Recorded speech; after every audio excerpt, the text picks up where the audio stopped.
This is Story Talk, a series of online conversations featuring storytellers and artists from around the world, especially curated for the 5th anniversary of StoryFest Singapore. I'm joined today by Nandini Nagpal, storyteller, mindfulness trainer, and coach, and we're going to have a conversation about storytelling and well-being. Hi, Nandini. Hi, Kamini. Thank you for inviting me. It's always a pleasure to be here. Tell us a little bit about your practice as a storyteller and also as a mindfulness practitioner. I work a lot with children, with teenagers, young adults, and adults. So the whole range. When it comes to the well-being part of it, I started in 2011 when I started learning meditation. And then as time went by, I got deeper into the practice and I realized at some point that it would be really beneficial for children and teenagers because they have so much stress. So that's where I started with. I started with teenagers and we went on to children and then now I teach parents and teachers. And we realized, I think down the line, I realized that it was the stakeholders who are in the child's life. It's important to address that too. Because at the end of the day, the child needs the parent and the teacher. Then down the line, in 2017, I studied applied positive psychology. I did my graduate diploma in that space. And that took me to a broader aspect of not just mindfulness, but well-being in general. And of course, one part of that was mindfulness psychology. So that also took me deeper into mindfulness and in the more scientific area, this validation that I got from there. And now I'm studying my master's in counseling because I do believe mental health is the other side of the coin for well-being, and I wanted to deepen my practice in that space as well. So Nandini, as a mindfulness practitioner, what are some of your experiences and what are some of your thoughts regarding stories, whether they're personal or folklore or mythology, and how it relates back to all of this that we've talked about being well and being healthy, this whole scope of well-being? So if we look at well-being as a topic, then we look at a model called the PERMA model, which Dr. Martin Seligman came up with, and it's the model for happiness. Okay, so when we look at this model, it stands for positive emotions. It stands the P stands for positive emotions. Engagement, that's your E. R is relationships. M is meaning, and A is accomplishment. So that's just to give you an idea of the model. But when we look at stories now, then we look at stories help us to connect with each other, right? We know that stories engage the mind and the heart. So straight away there we have connection, and connection is so important for building relationships, even if it is a relationship between the storyteller and the listener. So there itself there's connection. The second aspect I would say is that emotions is a very big part of mindfulness as well as well-being. Accepting our emotions, understanding them, naming them. And stories help us to do that. Because when we listen to a story, we listen to a range of emotions, and we could listen to a range of emotions in 10 minutes, right? And everyone will have a different set of emotions that comes up. Now, in positive psychology, we look at building positive emotions.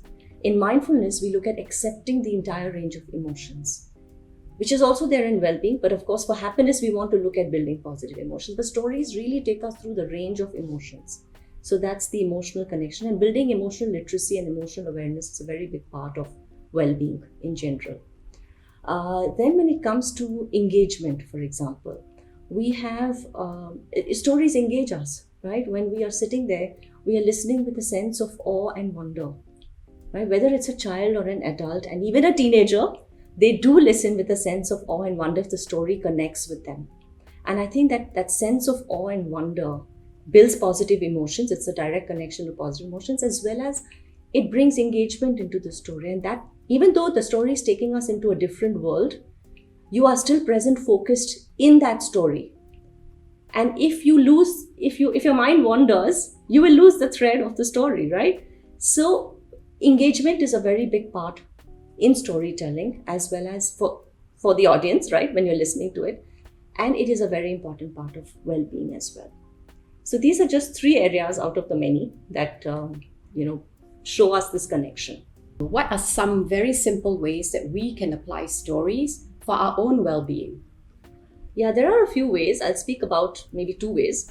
So the first thing is, if we look at storytelling, just listening to stories, listening to a range of stories, and then maybe we could reflect about what emotions did that bring up for us, right? And not suppressing those emotions or dismissing it. And some of those emotions might be very uncomfortable, but just sitting and learning to be with it, and maybe even naming the emotion, because when we name the emotion, it becomes easier to accept the emotion. And we do have this phrase called name it to tame it. So when we listen to the story, and if we can sit back and say, what did I feel here? And then actually jot down what I felt, or maybe even journal after the story. So that's one of the ways that we could do. Another way we could do is using personal stories to build connection to our children and our young adults and teenagers at home, where when we share a story about our personal lives, not just about our successes, but about our failures. And I think those stories are very powerful, because when children see that we are not superhumans, we all are human, we all make mistakes, and wow, my parents also made mistakes.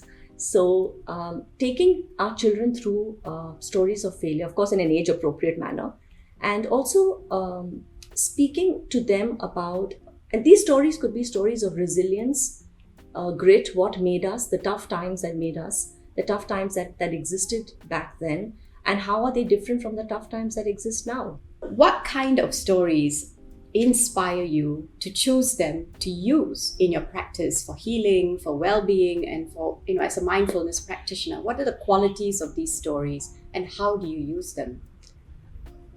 My favorite stories are metaphoric stories, and I use them quite often. In fact, there are a couple I have on certain emotions like fear and anger, and children and young adults and teenagers, they really resonate with those stories. So I like to use metaphoric stories, first thing. The second kind of story I like to use, and these are specific for the mindfulness programs that I do and the well-being programs that I do, are stories which do have some value or a particular theme that I'm looking for. However, that being said, I don't like to tell children what is the moral of the story, or the teenager or the young adult for that matter. I don't reveal the moral of the story. And I allow the teenagers or the young adults or the children, whoever is in my workshop, to think about the story and reflect on it. And it's amazing what they can come up with. There are things that I never thought about. And they come up with it, and I say, yes, that is so true. I never thought about that. And also children learn from children, or your teenagers learn from teenagers. So when it goes into this discussion about what came out of that story for them, I think those are very powerful moments. Are you working on something at this moment? Is there a project, or is there a story that you're developing? And would you like to share with us this new work in progress? Right now, because I'm studying, I'm doing my master's in counseling, I'm working a lot in doing individual sessions. So I'm currently working with children, with preteens and younger children, as one-on-one coaching sessions on mindfulness and well-being, the whole range. And not only that, what's really exciting for me is that I'm working with their parents. And I think when we work with parents, I'm seeing a very big transformation there. So we've always known that, when we want to work with children, we have to have the parents come in.